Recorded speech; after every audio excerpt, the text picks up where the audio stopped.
ఏంటండి ఇది? అమ్మాయి పెళ్లి చేసుకుని వెళ్ళిపోయి నేటికి 4 సంవత్సరాలవుతోంది. ఇప్పటికీ ఇంటికి రాలేదు. కనీసం పాప పుట్టిన విషయం కూడా మనకి చెప్పలేదు. కనీసం చిన్న చిన్న వేడుకలుంటాయి కదా, వాటికైనా పిలవలేదు. నాకేదో తేడాగా అనిపిస్తోందండి. మీరేమో ఇలా మొండిగా చూద్దాంలే చేద్దాంలే అంటూ ఇక్కడే ఉంటే అక్కడ మన అమ్మాయి ఎలా ఉందో ఏంటో ఎలా తెలుస్తుంది? ఆడపిల్లని పెళ్లి చేసి అత్తారింటికి పంపించేస్తే మనం చేతులు దులుపుకోవచ్చు అనుకుంటున్నారా ఏంటి? ఎంత అత్తారింటికి వెళ్ళినా మన అమ్మాయే కదండి. ఇలా కఠిన వాళ్లలా ఎలా ఉండగలుగుతున్నారు అని శారద మాట్లాడుతూ ఉండగానే రాఘవయ్య లోపలికి పెట్టె నుంచి కొన్ని ఉత్తరాలు తీసుకొనొచ్చి శారద ముందు పెడతాడు. ఇదిగో చూడు శారద, ఎన్ని ఉత్తరాలు రాశాను. ఎన్ని రాసినా అవన్నీ తిరిగి మన ఇంటికే చేరుకుంటున్నాయి. దానికి కారణం అక్కడ ఉత్తరాలు ఎవరూ తీసుకోవడం లేదంట. నాకు మాత్రం మన అమ్మాయి మీద ప్రేమ ఉండదా శారద? మనవరాలిని ఎత్తుకోవాలని, దాన్ని ఆడించాలని నాకు మాత్రం ఉండదా?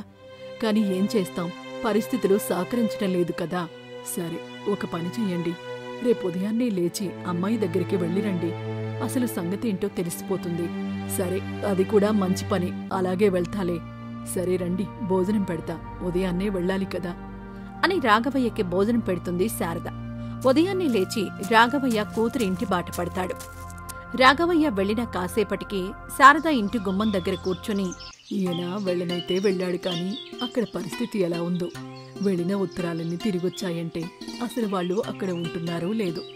లేక ముసలివాళ్ళం అయ్యాం కదా, మాతో ఏం పని అని అనుకుని ఉంటారా? లేకపోతే ఇంకేదైనా సమస్య వచ్చి ఉండవచ్చా? చెప్పి మమ్మల్ని బాధ పెట్టడం ఇష్టం లేక దూరంగా ఉంటున్నారా అని వెంటనే లేచి దేవుడి దగ్గరికి వెళ్ళి, దేవుడా, నువ్వే దిక్కు. నా బిడ్డకి ఎటువంటి ఇబ్బంది రాకుండా చూడు తండ్రి. దానికి ఏ సమస్య ఉందో నాకు తెలియదు కాని ఆ సమస్య నువ్వు తెలుసుకుని తీర్చేశావంటే నీ గుడికొచ్చి నా మొక్కు తీర్చుకుంటా అని దేవుణ్ణి వేడుకుంటూ ఉంటుంది శారద. అలా రోజంతా గడిచిపోతుంది. సాయంత్రం అవడంతో తన భర్త ఇంటికి తిరిగి రాకపోవడంతో కంగారు పడుతూ ఇంటి గుమ్మం దగ్గర కూర్చొని ఎదురుచూస్తూ ఉండగా రాఘవయ్య తన కూతురు మనవరాలిని వెంటబెట్టుకుని ఇంటికొస్తూ కనిపించాడు శారదకి. దాంతో శారద అంతులేని సంతోషంతో ఎగిరి గంతేసినంత పనిచేస్తుంది.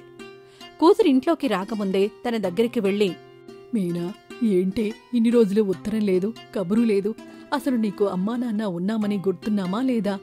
కనీసం నువ్వు గర్భవతివి అయ్యావన్న విషయం కూడా చెప్పకపోతే ఎలాగమ్మా? నీ కూతురు చూడు, మేం చూడకుండానే ఇంత పెద్దగా అయిపోయింది. అయ్యో నా మొహం మండ, పిచ్చిదాన్ని. మీరొచ్చిన సంతోషంలో ఇంట్లోకి తీసుకుపోకుండానే బజార్లో నిలబెట్టి మాట్లాడుతున్నా.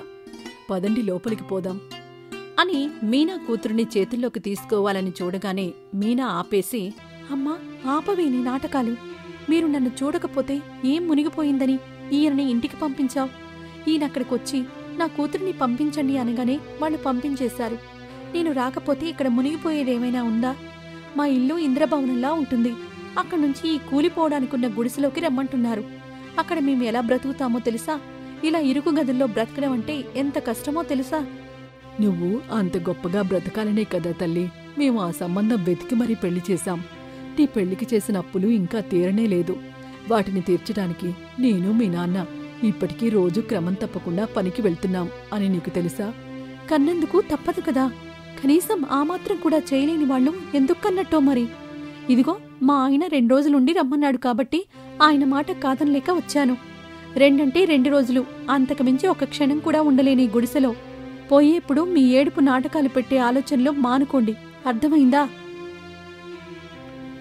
ఊరికూరికే గుడిసే గుడిసే అంటున్నావు. ఈ గుడిసెలోనే నువ్వు పుట్టి పెరిగావన్న విషయం మర్చిపోకు, అర్థమైందా? పద లోపలికి. మీరు కాస్త కాళ్ళు చేతులు కడుక్కునేలోపు అన్నం వడ్డిస్తాను అని చెప్పి అందరినీ లోపలికి తీసుకుని వెళ్తుంది శారద. అందరూ భోజనం చేస్తుండగా మీనా కూతురు చిన్ని ముద్దు ముద్దు మాటలు మాట్లాడుతూ తాత అమ్మమ్మల దగ్గరికొస్తుంది. తాత, మీరెప్పుడూ ఇంత మంచి భోజనమే తింటారా? మా ఇంట్లో చాలా రకాల కూరలుంటాయి, కాని ఇంత రుచిగా ఎప్పుడూ అనిపించలేదు. సంతోషమైన వాతావరణంలో ఏది తిన్నా రుచిగానే అనిపిస్తుందమ్మా. రుచి నాలుకకి కాదు, మనసుకు తెలుస్తుంది. అంటే ఏంటి తాతయ్య? అర్థం కాలేదు. నీకు ఇలాంటివి అర్థం కావులే కాని నీకోసం ఒక మంచి కథ చెప్పనా? అయ్, కథనా? అమ్మని ఎన్నిసార్లు అడిగినా చెప్పనే లేదు. ఇంకా నానమ్మైతే కథ చెప్పడం కాదు కదా, నన్ను ఎన్నిసార్లు ఎత్తుకోమ్మని అడిగినా ఎత్తుకోదు. ఎప్పుడో ఒకసారి నా గోల భరించలేక ఎత్తుకున్నా కూడా నానమ్మ ఒంటి మీద ఉన్న నగలు నాకు ఒత్తుకుపోయేవి. అమ్మమ్మ, నువ్వు నన్ను అలా నగలు ఒత్తుకుపోకుండా ఎత్తుకోగలవా? ఒత్తుకోవడానికి కాదమ్మా, పెట్టుకోవడానికి కూడా నగలనేవే లేదు. చాలా ప్రశాంతంగా ఎత్తుకోగలను అని శారద చిన్నిని ఎత్తుకుని అన్నం తినిపిస్తూ ఉంటుంది. రాఘవయ్య చిన్నిని ఊరంతా తిప్పుతూ రకరకాల పొలాలు, చెట్లు చూపిస్తూ ఉంటాడు. తాతయ్య, నువ్విది వాళ్ల పొలం, ఇది వీళ్ల పొలం అని చూపిస్తున్నావు. నీకు పొలం లేదా? నువ్వెప్పుడూ పొలం పండించలేదా? ఎందుకు లేదు తల్లి, ఒకప్పుడు మనకి చాలా పొలం ఉండేది. మన పొలంలో పండిన పంట చూసి ఊరందరి కళ్ళు మన పొలం మీదే ఉండేవి తెలుసా? అవునా? ఇప్పుడు ఆ పొలం ఏమైంది తాతయ్య? దాన్ని ఏం చేశావు? తండ్రిగా తీర్చవలసిన కొన్ని బాధ్యతల వల్ల తల్లిలా నన్ను కాపాడిన పొలాన్ని అమ్మకానికి పెట్టక తప్పలేదమ్మా. సరే, ఇప్పుడదంతా కాదు. నువ్వెప్పుడూ తినని, నీకు మీ పట్నంలో దొరకని ఒక పండు చెప్పు. మన ఊరిలో ఆ పండు ఎక్కడున్నా తినేద్దాం. ఎప్పుడూ తిననిదా? తిననిది అంటే అది తాతయ్య, మామిడికాయలు కాకుండా ఇంకేదో మామిడి పండు ఉంటుందని మా స్నేహితులు చెప్పారు. అది చాలా రుచిగా ఉంటుందని కూడా చెప్పారు. అది మన ఊరిలో దొరుకుతుందా? జీడి మామిడికాయలే కదా నీకు కావలసినవి, తినిపిస్తాను పద అని చిన్నిని తీసుకుని జీడి మామిడి తోటకు వెళ్తాడు రాఘవయ్య. అక్కడ తోట కాపు కాస్తున్న సీతమ్మ రాఘవయ్యను చూసి, అన్నా, ఎవరి ఈ అమ్మాయి? ఎప్పుడు నీతో చూడలేదే. ఇది నా మనవరాలు చెల్లాయి. నీ కోడలు కూడా ఇంటికొచ్చింది. నీ తోటని మేము కాపలా కాస్తాంలే. నువ్వు వెళ్ళి మీ కోడలిని పలకరించు. ఇదిగో, నీ మనవరాలికి జీడి మామిడికాయలు కావాలంటే వచ్చాను. తిరిగి వచ్చి కాయలు తింటుంటే దొంగ అనవు కదా. అయ్యో, నువ్వు చేసిన సహాయానికి ఇలాగైనా రుణం తీరుతుందేమో. నీ ఇష్టం వచ్చినని తినన్నా, కాదని అంటానా ఏంటి? అని రాఘవయ్యకి తోటని వదిలేసి వెళ్ళిపోతుంది సీతమ్మ. సీతమ్మ వెళ్లిన కాసేపటికే మీనా వడివడిగా తోట దగ్గరకొచ్చి, నాన్న, నేను ముందే చెప్పాను 2 రోజులని.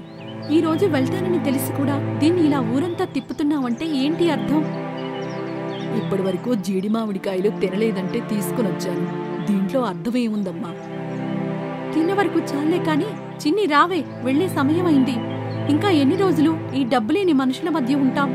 పద త్వరగా అని చిన్నికి రావడం ఇష్టం లేకపోయినా బలవంతంగా లాక్కుని వెళ్తుంది మీనా. వాళ్ల వెనకాలే రాఘవయ్య కూడా ఇంటికి వెళ్తాడు.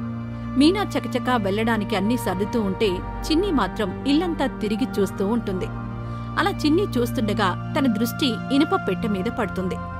వెంటనే అది తెరిచి చూసేసరికి అందులో మీనా కొరకు రాఘవయ్య రాసి పంపగా వెనక్కి తిరిగి వచ్చిన ఉత్తరాలుంటాయి. చిన్ని వాటిని తీసి చదవడం మొదలు పెడుతుంది. అన్ని ఉత్తరాలు చదివిన తరువాత కన్నీళ్లు నిండిన కళ్లతో తల్లి దగ్గరకొచ్చి, అమ్మా, నువ్వన్నట్టే క్షణం కూడా ఆలస్యం చేయకుండా వెళ్దాం. కాని ఒక్కసారి ఈ ఉత్తరాలు చదవమ్మా అని అనగానే మీనా ఆ ఉత్తరాలని తీసుకుని చదవడం మొదలు పెడుతుంది. ఉత్తరాలు చదవడం పూర్తవ్వకుండానే వెంటనే వెళ్లి తండ్రిని గుండెలకు హత్తుకుంటుంది. నాన్న, మీరు నాపైన ఇంత ప్రేమ ఉన్నా పైకి ఒక్కసారి కూడా చెప్పలేదు. నేను మిమ్మల్ని గుడిసెలో ఉంటున్నారు, తిండికి కూడా లేదు అని ఎన్ని రకాలుగా తిడుతున్నా తిరిగి ఒక్క మాట కూడా అనకుండా మీలో మీరే నలిగిపోయారే తప్ప తిరిగి ఒక్క మాట కూడా అనలేదు. ఎందుకు నాన్నా? నువ్వే చెప్పావు కదా తల్లి, నీ మీద మాకు అంత ప్రేమ ఉందని. నువ్వు ఎంత ఎదిగినా మాకు చిన్నపిల్లవే. చిన్నపిల్ల ఏదో తెలిసి తెలియక అంటున్నావు అనుకున్నామంతే. నీ కూతురు నీకెంతో, నువ్వు మాకంతే కదా తల్లి అని తండ్రి మాట్లాడేసరికి మీనా కళ్లలో నీళ్లు ఆగలేదు. పిల్లల కళ్లల్లో నీళ్లొస్తే ఏ తల్లి తండ్రికి నచ్చదు తల్లి. నువ్విలా ఏడుస్తుంటే మేమెలా చూడగలం చెప్పు? జరిగిందేదో జరిగిపోయింది. అయినా నువ్వంటే మేం పట్టించుకుంటామా ఏంటి? చిన్నపిల్లవే నువ్వు, ఇలాంటివి జరుగుతూనే ఉంటాయి. లేదమ్మా, మీరు నా పెళ్లి గురించి ఎంత కష్టపడ్డారో శంకరం మావయ్య చెప్పాడు. నాన్న తల్లిలా చూసుకునే పొలాన్ని కూడా అమ్మేశాడని చెప్పాడు. నన్ను ఒక మంచి ఇంటికి ఇవ్వడానికి మీరు పడిన కష్టం చెప్పాడు. ఇప్పుడు నేను సుఖంగానే ఉన్నాను. కానీ మీరే చేసిన అప్పులు తీర్చడం కోసం మీ పొలంలో మీరే కూలీలుగా మారారని కూడా తెలిసి గుండెలు పగిలేలా బాధపడ్డాను. కానీ మీకు నా బాధ తెలియద్దు అనుకున్నాను. ఇప్పుడు చిన్ని ఈ ఉత్తరాలు చూపించేసరికి నా బాధ ఆపుకోలేకపోయాను. నేను మిమ్మల్ని చాలా బాధ పెట్టాను, క్షమించండి అమ్మా. ఆపవే, చిన్నపిల్లలా ఏంటిది? నువ్వు పోయేప్పుడు మమ్మల్ని ఏడవద్దని చెప్పి ఇప్పుడు పోతూ నువ్వేడుస్తున్నావు. నీ మాట మీద నీకు నిలబడ్డం తెలీదులే కాని ఇంక నువ్వు అన్నమాటకి మేం బాధపడ్డామని నువ్వు బాధపడుతున్నావా? పిచ్చిపిల్ల, సంతోషంగా వెళ్ళిరా. నాన్న చూడు నాన్న, అమ్మ నన్ను వెళ్ళిపో అంటుంది. చూడు శారదాంబ, నేను మా నాన్న దగ్గర ఇంకొక 1 నెల రోజులు ఉండాలని అనుకుంటున్నాను. నీకేమైనా అభ్యంతరం ఉంటే నువ్వే ఇంట్లో నుంచి వెళ్ళిపో అని అంటుంది మీనా నవ్వుకుంటూ. మీనా మాటలకి అందరూ సంతోషంగా నవ్వుకుంటూ ఉంటారు. మీనాలో మార్పు రావడంతో అందరూ సంతోషంగా ఉంటూ చిన్న ఇంట్లో కూడా ఎంతో ప్రేమగా ఉంటారు.